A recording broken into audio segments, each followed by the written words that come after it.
شنوید که تو چی با خشونه میفهمونی؟ آخه یارو ما چیکار بفهمونیم همه کمی نه ما گپ زدیم نه ایسر نه یگو مایده ایسر نه ویدیو چه بمب رفته سر ویدیو برادر عزیز ما حوض کانال همون خوری برادر در پویون میمونم پسیلکا پویون دامه مونمش برادر عزیز مقصد که بدروین هم برادر کانال شب پابراتسکی خیلی شیرونر نخو که ای بچه 210,000 همین 15,000ش نره و پیش همین برادر این مقصد یعنی که برادرمون هر روز امر معروف میکنه الحمدلله مقصد جین خونه خیلی چی پرابلم های کشید با برادر عزیز میتونی که نمروش همون میمونیم در نمروش زنگ بزن نه خلاص خورجی ویدیو را پاک گذار تماشا کنین شیرونر لایک بمونین کامنتاری های چوت کب نویسونین برادر جنوب برادرایی که در شهر نوسبیری است مقصد برادرها خوب نورا تماشا کنین پانکین خواهش میکنیم از شما برادر عزیز بدروین کانال هم برادرایی که حرمت میکنین احترام میکنین از شما ما خواهش میکنم چون برادر بدونین کانال هم برادر خطیه یا 20,000 کنید.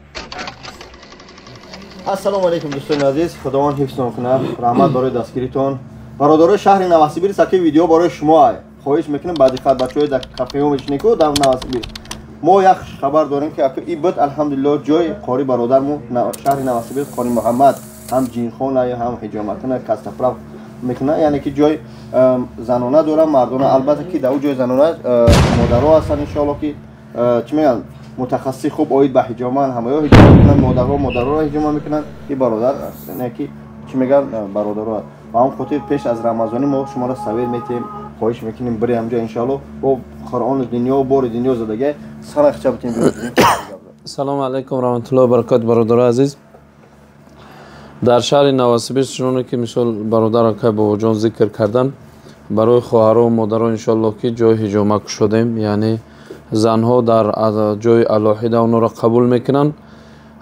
مقصد گپ که همین تحفه که ما به این نوبت گرفتیم نه فقط برای برادرها برای خواهرها و مادرها هم نیست تحفه هست انشالله و برادرها محترم انشالله که شاید روز شنبه و که یک شنبه انشالله که قرآنای ما برسن کسی که به حجامه میوه انشاءالله که یک قرآن یک مسواک انشاءالله که تحفه میگیره. یعنی که حجامه چند سومه؟ حجامه کمپلکس بگیم پدرکه در کمپلکس داده میشه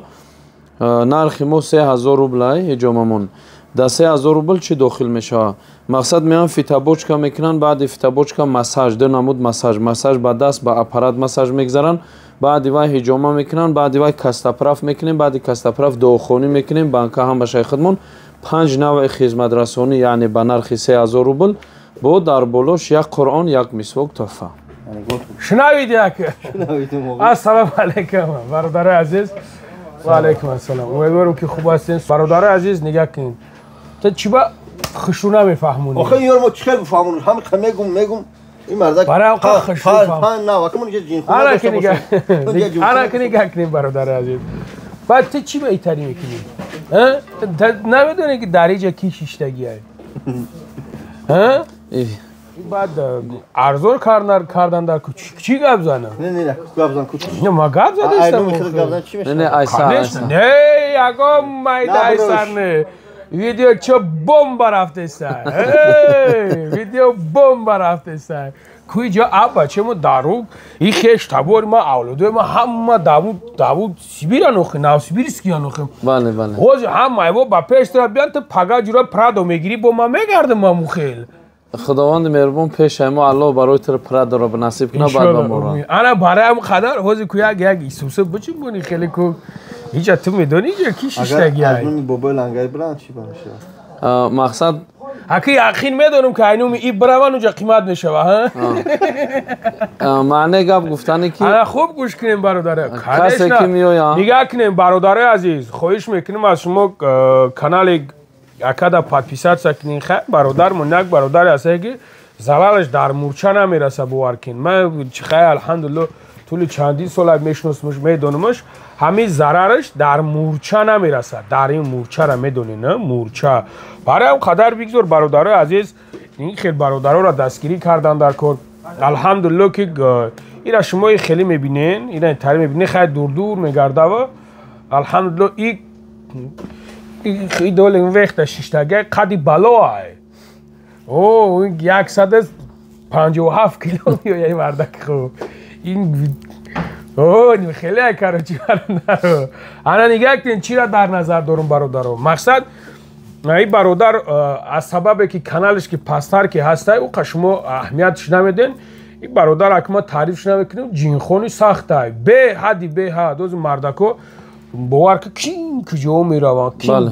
تمام جا میروان این مردک با تمام هستیش با قوت برادر عزیز میتونن مقصد مراجعت کنیم برادر خدمونه الحمدلله همین خدمت که فریادش میکنی میویا ما فریادش میکنیم برادر عزیز میویا این مردک لیتسوش میشوه معرفی در مردم یعنی که همه خبردار میشوه که شفا از جانب پروردگار برادر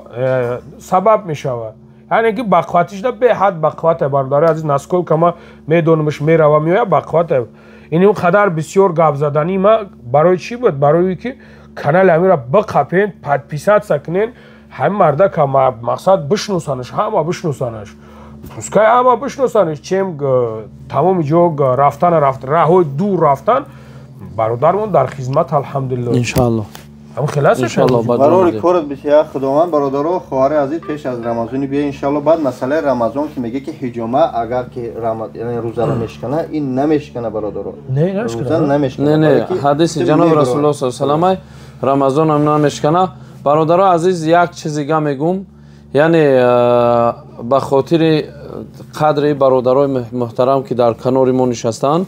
مقصد ما 3000 گفتیم برادرها عزیز از روز دوشنبه یعنی دوشنبه سه‌شنبه چهارشنبه پنجشنبه جمعه یعنی از هفته پیش اومده در نظر دارم دوشنبه تا روز جمعه را بهر خاطر سخن می برادرامون 3000 نو همون 5 نوع خدمت رسانی را ما میکنیم به خاطر همین از طرف بابا لنگری و بابا جون 2.5 ما شما را حساب میکنیم میشیده کو اینا برادر عزیز در بالاش یک قرآن یک مسواک همون گفتگیمون تحفه بله الو برکت بعدا برادر عزیز نگاه کنین مقصد بعد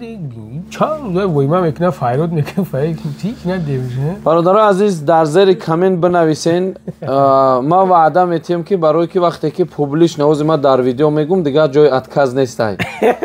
پیش رمضان در رمضان خیلی که باشه همین دو نفر بیاین یک منوت به ما گپ زنم نگاه کنین برادر عزیز ما اونجا اومدم برای شما به حد آسانی میشوه به حد سبکی میشوه ولی قدر بخفین همین دو نفر بیان برادر عزیز ای مسکو بلیت شو نواسیبیز ای نواسیبیز بلیت شو مسکو در گردن خدم بعد با خیال تو باشه ما گفتگی بدم که بابا لنگری قطعی بابا جون بیان اگر یک گوسفند میکشم ما ایرا برای پکازو خانه گفته بدم الله پاک شایده به خاطر احترام این برادرها همون یک گوسفند دو گوسفند شید الله اکبر بچه داشتم همین دو گوسفند خیلی پکازو خانه بشخی درمین ویدیو میکنم ذبح میکنیم کدومی که بعد درمون جاشون معین میکنیم یعنی در لیو بریگیمو یک بگاه کدوم برادرایی که بعد ویدیو میکنیم کدوم برادرایی که خواهش دارن انشاءالله ما آدرس رو میپرتم بعد یک بگاه میان ششلیک مشلیک او ای پیش خطی بابا لنگری بابا جون میشنه انشاءالله ای نزدیکی برادرو شنویدین این بچه این حجر وجودش کرد حجر وجودش کنیم برادرو بقپین انا خدا خواهد نصیب باشه انشاءالله ما کو پیشتر بد راهکی بدیم بله بله یگو کورو غلطی سبب پاسیو بلندی خیلی غم داد که با دستگیری میکنه خدا نگهدار خدا نگهدار